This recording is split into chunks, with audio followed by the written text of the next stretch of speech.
오직 하나님만이 참되시다라는 제목으로 말씀 전할 때에 많은 은혜 받으시기 바랍니다. 오늘의 핵심 주제는 우리의 믿음과 상관없이 주님은 의로 심판하신다. 우리의 믿음과 상관없이 주님은 의로 심판하신다입니다. 오늘 사도 바울은 유대인들에게 분명히 다른 민족보다 나은 것이 있다라고 말하고 있습니다. 하나님께서 아브라함을 통해서 유대인들을 선택하셨어요. 인류의 구원의 시작점으로 삼아 주셨습니다. 율법을 주시고 할례를 통해서 하나님을 기억하게 하셨습니다. 예수님이 유대인으로 오셔서 구원의 우선권이 주어졌습니다. 이런 특권은 하나님께서 유대인들에게만 주신 것입니다. 모세를 통해서 주신 율법은요, 죄를 깨닫게 하는 은혜가 있어요.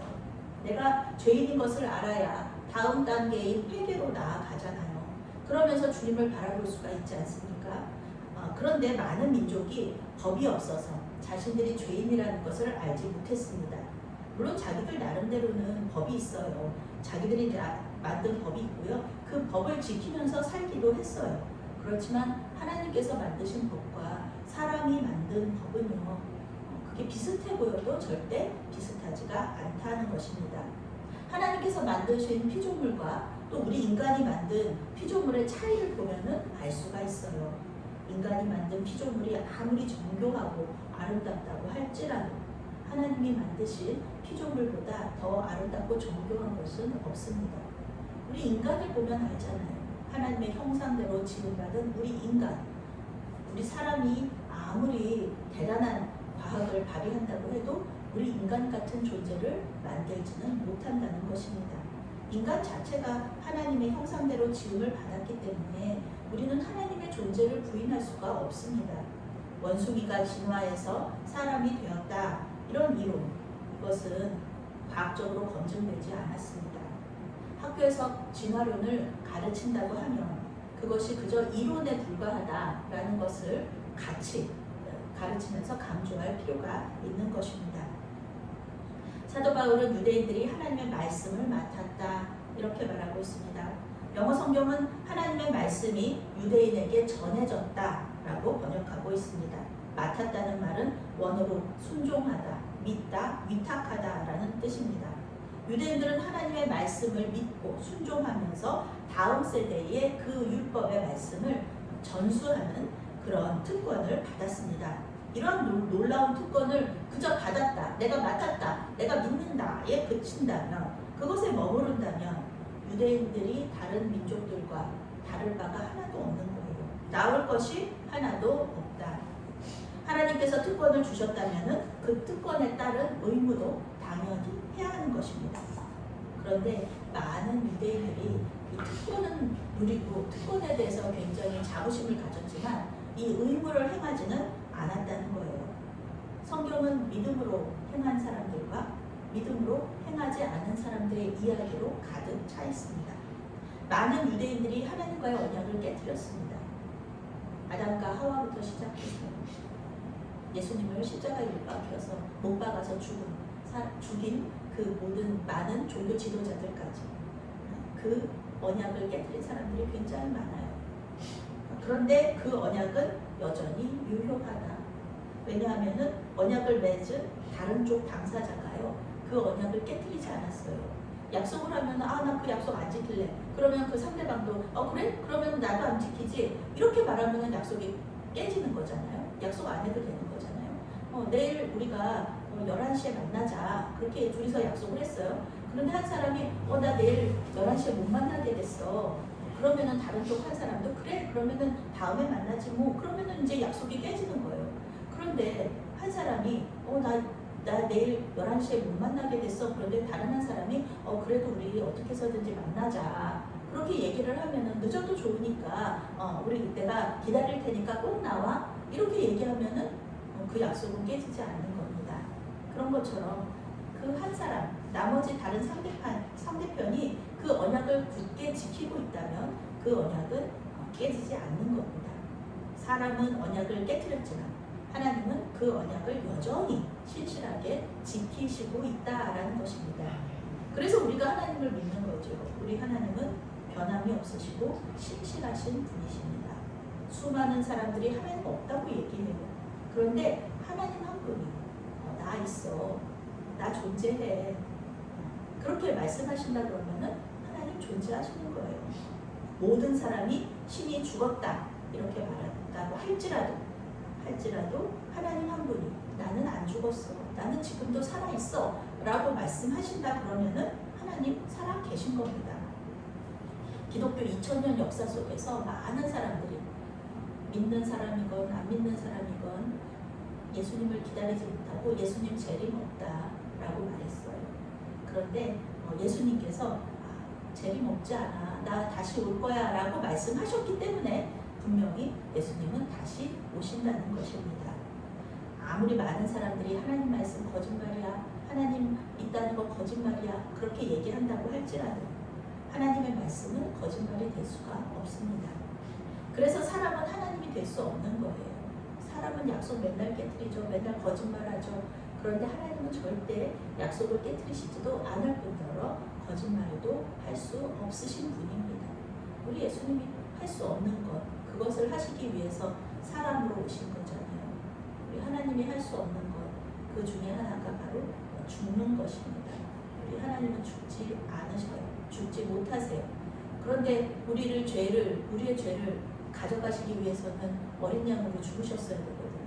그래서 예수님이 사람으로 오신 것입니다. 그래서 십자가에서 죽으신 것이죠. 그래서 우리는 사람들의 말에 일희일비하면서 그들과 싸울 필요가 없어요. 하나님을 두고서는 싸울 필요가 없습니다. 하나님은 반드시 승리하실 것이고요. 우리가 얘기를 다른 사람들한테 아니야, 예수님 살아계셔, 예수님 다시 오실 것이야, 물론 말을 해야 되죠. 그렇지만 그들이 믿지 않는다고 해가지고 우리가 그것에 대해서 화를 내거나 분노하고 그들과 싸우고 이럴 필요가 없다는 것입니다. 사도 바울은 우리 인간이 얼마나 자기 합리화에 능한지를 고발하고 있어요. 우리 성령께서 죄를 알려주시잖아요. 믿지 않는 사람들도 마찬가지예요. 자기 잘못한 것을 양심이 얘기해 주거든요. 그런데 그러면은 어떻게 하냐면 내가 잘못했구나, 미안해 이렇게 사과하는 것이 아니라 남 탓을 해요. 네가 그러니까 내가 이랬지, 남 탓하고요. 그리고 변명해요. 그냥 어쩌다 보니까 내가 그렇게 돼버렸네, 그렇게 변명해요. 이러면은 안 된다는 것입니다. 그런데 이것이 우리의 또한 죄성이기도 해요. 이 악한 인간들, 저와 우리 성도님들을 포함해서 이 악한 인간들은 또 하나님에 대해서 또 의심하고 또 심판할 때도 있어요. 우리 하나님께서 뭐 심판할 그런 자격이 되나, 이렇게 얘기하는 거죠. 우리 하나님이 심판할 자격이 돼? 우리 하나님이 악을 이단인데, 기독교 이단들 중에 하나님께서 악을 창조하셨다 이렇게 말하는 사람들이 있어요. 하나님이 악을 창조해 놓고서는 악한 행동을 한다고 그래가지고 심판받는다는 게 말이 돼? 이렇게 얘기하는 거죠. 우리의 불성실이 하나님의 신실하심을 강조한다는 거예요. 이렇게 말하는 거죠. 우리가 죄인이니까 의로우신 하나님이 이렇게 높아지시는 거지. 그러니까 우리는 죄인인 것을 계속해서 우리는 죄인인 것도 괜찮지? 왜냐하면 우리가 죄인이 됨으로써 하나님 높임을 받으시니까, 이러면서 하나님을 이렇게 심판하는 것에 대해서 계속 이렇게 하나님을 비판하는 사람들이 있다는 거예요. 우리는 하나님의 의로우심을 드러내는 좋은 도구라는 것입니다. 또한 사랑의 하나님이라고 하면은 어떻게 사람을 심판할 수가 있어? 어떻게 사람을 지옥으로 보낼 수가 있어? 사랑의 하나님이라면서 이렇게 얘기하면서 하나님의 심판을 무시하는 거죠. 만인 구원론이라는 그런 이론이 있어요. 이것은 무엇이냐면은 예수님에 대한 믿음과 상관없이 모든 사람이 구원을 받는다는 이론입니다. 그런데 성경은 이 만인 구원론을 인정하지 않아요. 예수님께서는 영생과 영벌의 심판주로 오신다고 분명히 말씀하셨어요.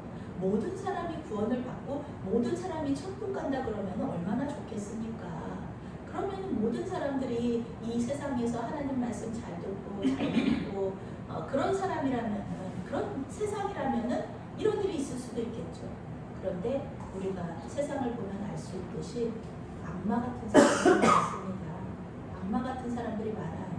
그런데 그 악마 같은 사람들이 구원을 받는다?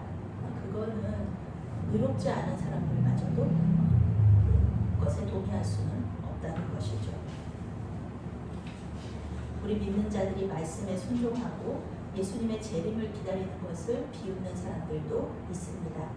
하나님이 없다고 말하면서 죄악된 세상을 즐기면서 살지 않는다고 정죄하는 사람들이 있습니다. 무슨 재미로 사냐? 이 세상 죽으면 끝인데 이 세상 즐거움을 좀 누려야지. 그게 왜 나쁘냐? 이렇게 말하는 거죠. 그런데요, 우리 믿는 자들은요, 사람을 두려워하지 않아요. 세상 법을 두려워하지 않습니다. 우리가 두려워하는 것은 누구인가요? 우리는 하나님을 두려워하는 사람들입니다. 요셉이 보디발의 아내가 유혹할 때 하나님 보고 계시다. 나는 죄를 지을 수 없다. 그렇게 말하잖아요. 우리 믿는 자들도 마찬가지예요. 죄를 지을 수 있는 기회가 왜 없겠습니까? 왜 유혹이 없겠습니까? 그런데 우리는 무소부재하신 하나님을 믿는 거예요. 어디나 계시는 우리 하나님을 믿는 거예요. 사람이 무서워서가 아니라 우리 하나님이 두려워서 우리는 죄를 짓지 못한다는 것입니다. 하나님이 선이라고 말씀하시면요, 선이에요. 악이라고 말씀하시면 악입니다. 하나님은 우리를 사랑하시지만 죄는 미워하신다. 예수님께서 십자가에 매달려서 고통당하시는 것을 보면서 예수님 되게 연약하다. 예수님 좀 약하다. 약한 존재다. 이러면서 예수님을 무시하면 절대로 안 된다는 겁니다. 사도 바울은 어차피 용서받을 것이니 죄를 행해도 괜찮지 않느냐 묻는 자들에게 정죄받는 것이 마땅하다고 단언하고 있습니다. 아니요. 죄를 행해도 괜찮지 않습니다. 우리 하나님은 거룩하신 분이에요. 죄를 싫어하십니다. 죄와 함께 계실 수 없습니다. 예수님은 마태복음 5장에서 고발하는 자와 함께 있을 때 빨리 화해하라고 말씀하십니다. 일단 옥에 갇히면 마지막 한 푼의 동전까지 갚기 전에는 나오지 못할 것이다. 이렇게 말씀하셨어요. 예수님 앞에서는요, 큰 죄, 작은 죄가 없습니다. 이 정도 죄는 괜찮지 않을까? 이런 착한 거짓말을 거짓말로 치지 않으시겠지? 아니요. 착한 거짓말도 하나님 앞에서는 거짓말이에요. 그것도 죄라는 것입니다. 예수님 앞에서 나는 그래도 다른 사람에 비하면 착한 사람이지. 나는 다른 사람에 비하면 좋은 사람이지. 나는 적어도 살인하지는 않았잖아.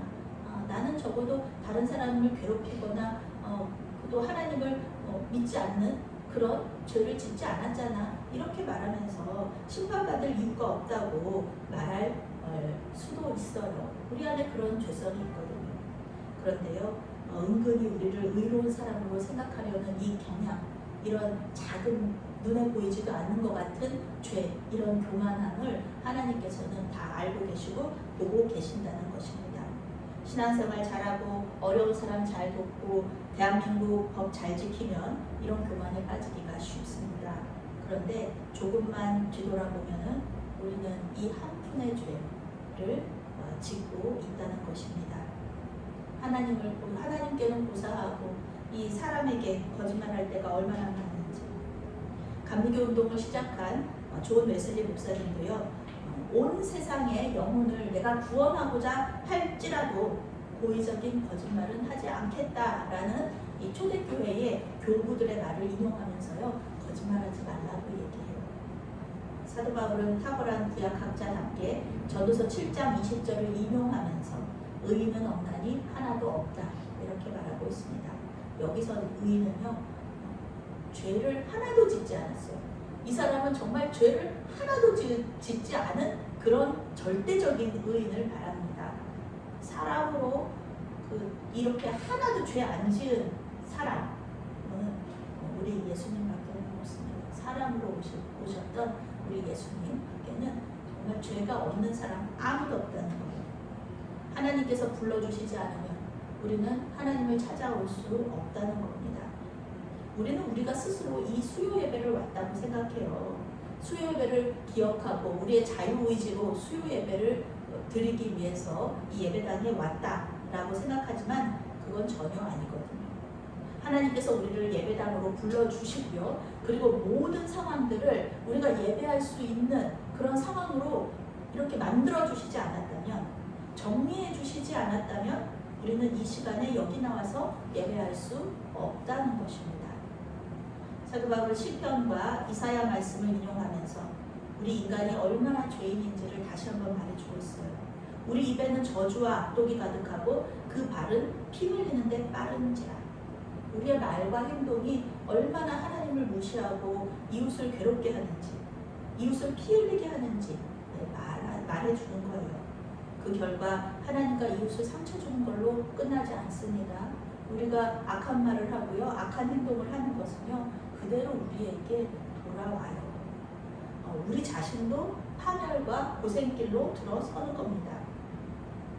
파멸과 고생의 원어적인 의미는요, 전쟁에서 패배하여서 모든 것을 잃어버린 패잔병의 모습.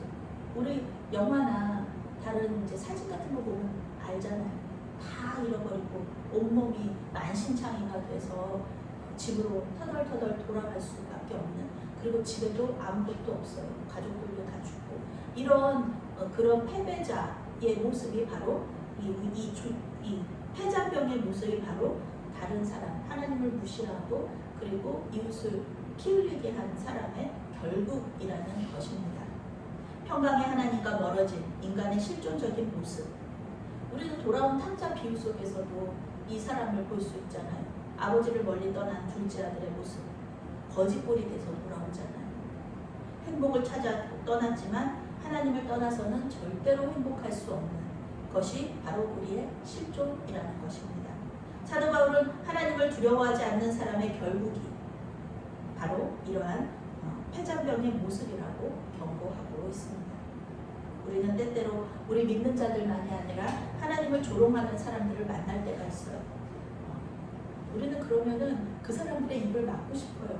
저거 다 죄인데, 저거 하나님한테 저렇게 하면 안 되는데, 이런 생각이 들 정도로 하나님을 조롱하죠.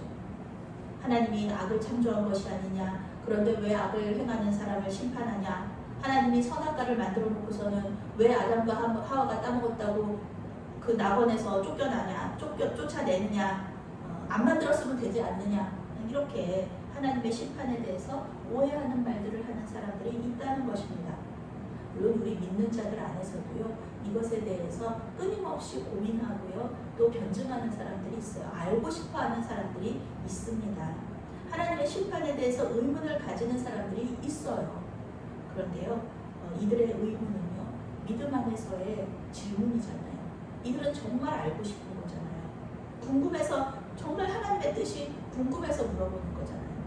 우리는 하나님과 우리 믿는 자들을 조롱하는 사람들, 그리고 정말 믿음으로 궁금해서 물어보는 사람들, 이 두 집단을요, 우리는 분별할 수 있어요. 만나서 이야기를 하는 가운데 이 두 집단을 우리가 알 수 있다는 거예요. 그들의 태도를 보면요, 하나님을 경외하는 사람인지 아니면 하나님을 무시하고 조롱하는 사람인지 알 수 있습니다. 우리는 참되신 하나님을 의지하면서 그분을 경외해야 합니다. 그분의 말씀을 믿고 따를 뿐만 아니라 우리에게 남겨주신 고난을 채워가면서 이어받은 복음을 다음 세대에 전수해야 합니다. 그것이 복음을 믿고 구원받은 사람의 특권이면서 의무라는 것입니다. 사도 베드로는 베드로전서 3장 15절에서 이렇게 말해요. 너희 속에 있는 소망에 관한 이유를 묻는 자에게는 대답할 것을 항상 준비하되 온유와 두려움으로 하고. 아멘. 우리는 믿지 않는 사람들하고 구별될 수밖에 없는 그런 삶의, 그런 거룩한 존재들입니다. 당연히 우리의 삶은 믿지 않는 사람들의 호기심을 자극할 수밖에 없어요. 삶 속에서 우리의 반응이 믿지 않는 사람들, 다른 사람들과 달라요. 우리는 분노와 원망과 짜증으로 반응하지 않습니다. 우리는 사랑과 용서로 반응해요. 또 미움과 두려움으로 반응하지 않고 평안과 기도로 반응합니다. 우리는 주님을 믿는 그 믿음의 그 안에서, 믿음 안에서 초연하게 주님을 바라봐요. 상황은 정말 우리에게 이렇게 밀어닥치는 상황이, 쓰나미 같은 상황이 밀어닥쳐도 초연하게 하나님만 바라보는 것, 그것이 바로 우리 믿는 자들의 반응인 겁니다. 이러한 반응은 물론 우리 힘으로 되는 것은 아니에요. 우리는 세상 사람들하고 똑같이 반응할 수밖에 없는 그런 연약한 존재입니다. 그런데요, 우리 안에 계신 성령께서 함께 하시잖아요. 우리 안에 계신 성령께서 역사하시잖아요. 그러니까 우리가 이런 초연한 반응, 하나님만을 바라보는 이런 반응을 보일 수 있다는 것입니다. 믿지 않는 사람들의 조롱과 질문에 분노와 짜증으로 반응하지 말고요, 사랑과 초연함으로 반응하시기 바랍니다. 세상 사람들과는 다른 반응을 하는 우리를 보면서 그들은 우리 안에 계신 예수님을 보는 거예요. 그들은 우리가 똑같이 그들과 우리는요 똑같은 사람들이었어요. 주님의 십자가 은혜가 없었다면 전쟁에서 모든 것을 잃은 패잔병과 같았을 거예요. 그런데 우리는 예수님의 은혜로 구원을 받고 평강 속으로 들어갔다는 것입니다. 주님의 평안 속으로 우리는 먼저 들어간 사람들이라는 것입니다. 먼저 들어간 우리가 주님의 평안 속으로 패잔병과 같은 그 사람들을 인도하여서 저와 여러분들 같이 하나님의 평안 속에서 행복을 누리는 사람들로 그들이 하나님을 믿도록 인도하는데 부족함이 없는 그런 사람들이 되시기를 예수님의 이름으로 축원합니다. 아멘. 사랑하는 하나님, 오직 주님만이 선하시고 참되심을 고백합니다. 거짓말쟁이의 참남한 죄인인 우리를 불쌍히 여겨 주시옵소서. 주님의 복음을 받은 특권과 함께 순종과 복음 전수의 의무를 다할 수 있도록 우리를 붙잡아 주시옵소서. 예수님의 이름으로 기도합니다. 아멘.